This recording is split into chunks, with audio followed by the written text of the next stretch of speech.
If I've seen the governance,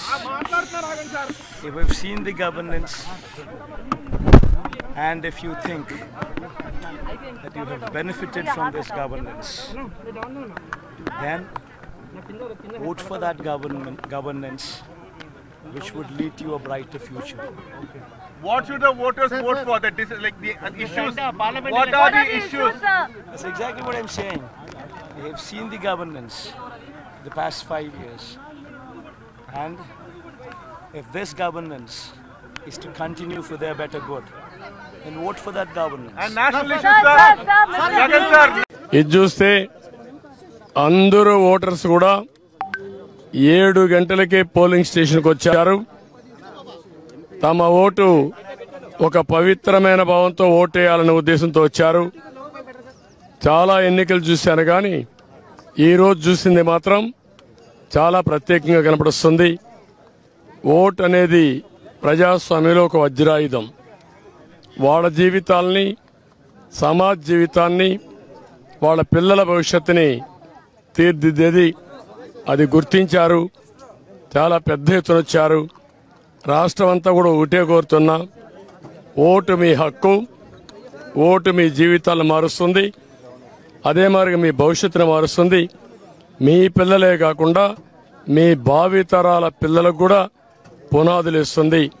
దయచేసి బాధ్యతగా ప్రతి ఒక్కరూ రావాలి, ఓటు వేసుకోవాలి, ఓటు వేయాలి. తద్వారా మీ యొక్క మనోభావాలు తెలియజేసి రేపు రాబోయే రోజుల్లో ఏదైతే సుపరిపాలన ఉంటుందో ఆ సుపరిపాలనకు నాంది పలకాల్సిందిగా మరొక్కసారి కోరుకుంటూ మరొక్కసారి అందరినీ విజ్ఞప్తి చేస్తున్నా, అశ్రద్ధ చేయొద్దండి. ప్రతి ఒక్క వ్యక్తి యొక్క బాధ్యత. ఎక్కడో అమెరికా నుంచి, హైదరాబాద్ నుంచి, లేకుంటే బాంబే నుంచి, వివిధ నగరాల నుంచి, బెంగళూరు నుంచి, చెన్నై నుంచి, అనేక నగరాల నుంచి వాళ్లే డబ్బులు ఖర్చు పెట్టుకుని అభ్యర్థులు తెలియకపోయినా ఒక పార్టీ విధానాలతో వాళ్ళు ముందుకు వచ్చే పరిస్థితికి వచ్చారు.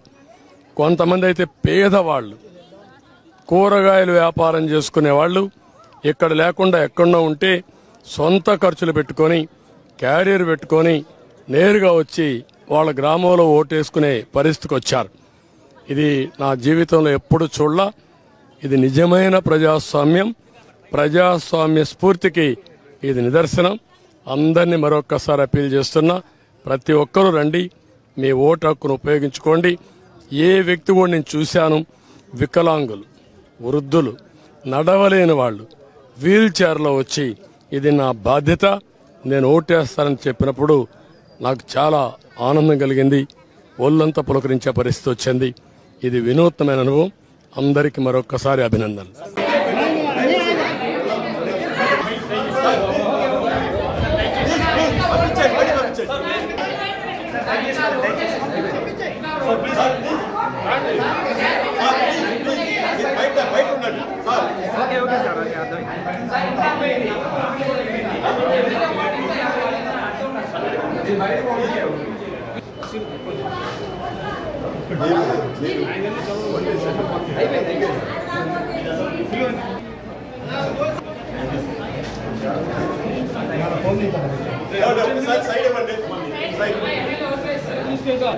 ఫోన్